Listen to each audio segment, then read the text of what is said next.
Salve discipuli, this is Help for Your Latin Studies in Henle First Year Latin, exercise number 244. In this exercise, we will be translating some sentences from Latin to English in 4 different ways. And if you're not sure what they mean by that, just look right above. It tells us here that we can express purpose in English in different ways. That ut that connects the main clause to the subordinate clause can be translated as in order that ... may, or that ... may, or in order to, or to. The examples help. It says, we might say, he fights in order that he may defend the city. Or he fights that he may defend the city. Or he fights in order to defend the city, or he fights to defend the city. In all 4 cases, it's communicating a very similar thing. So that Latin sentence would look like pugnat ut urbem defendat. He fights in order to defend the city, or any of the other forms. Okay, so with that in mind, we are going to translate these sentences from Latin to English, and we are going to translate that ut in 4 different ways, basically.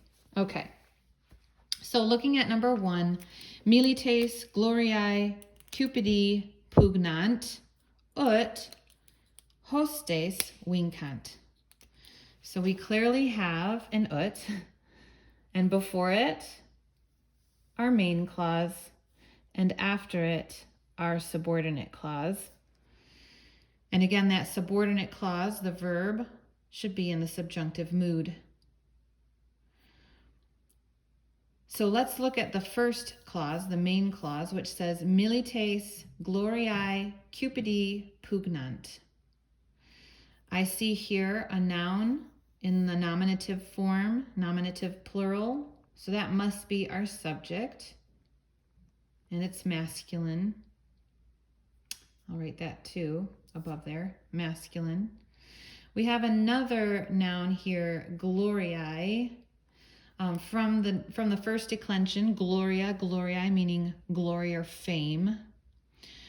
This ending, ae ending, could be a couple different cases. So let's look forward to see how it's going to interact with the other words. Cupidi, this is an adjective meaning eager or desirous. And you'll remember that it needs to take the genitive, okay?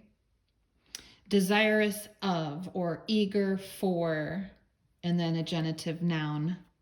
And here, this ae ending in gloria, gloriae is a genitive singular ending.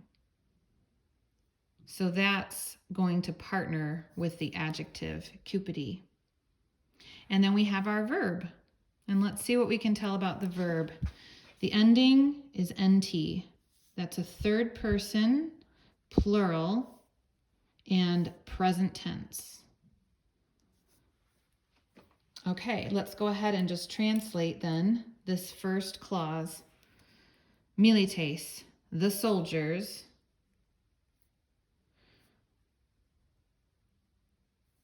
Soldiers, I forgot my I. The soldiers, eager for or desirous of glory. What are they doing? They are fighting, or they fight. Either way, in the present tense. They are fighting. And now we've got our ut. Let's go with the first form given. In order that.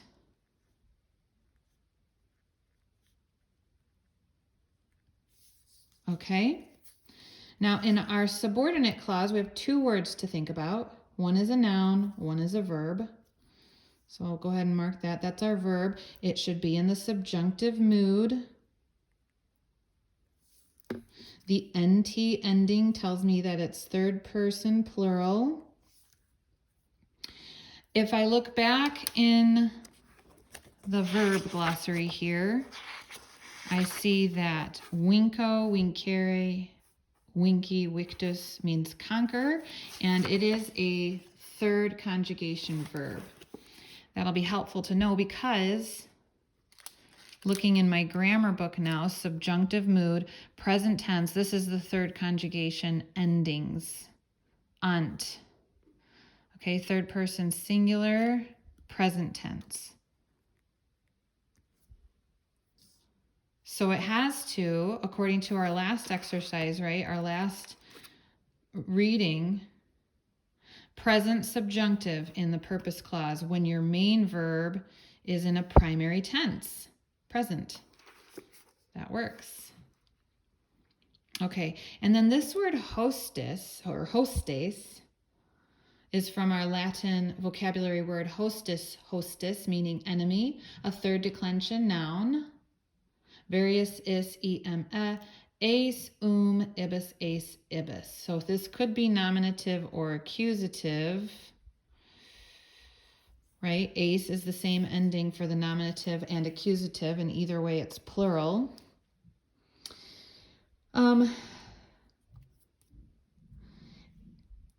I think that as a purpose clause, we're saying in order that the enemy may conquer? I don't think so. In order that they, I think we're talking back about the soldiers, in order that they may conquer the enemy.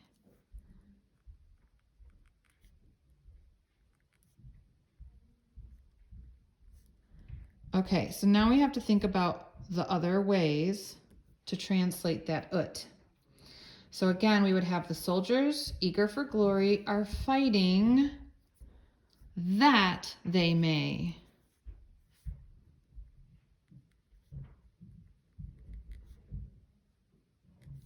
conquer the enemy, okay?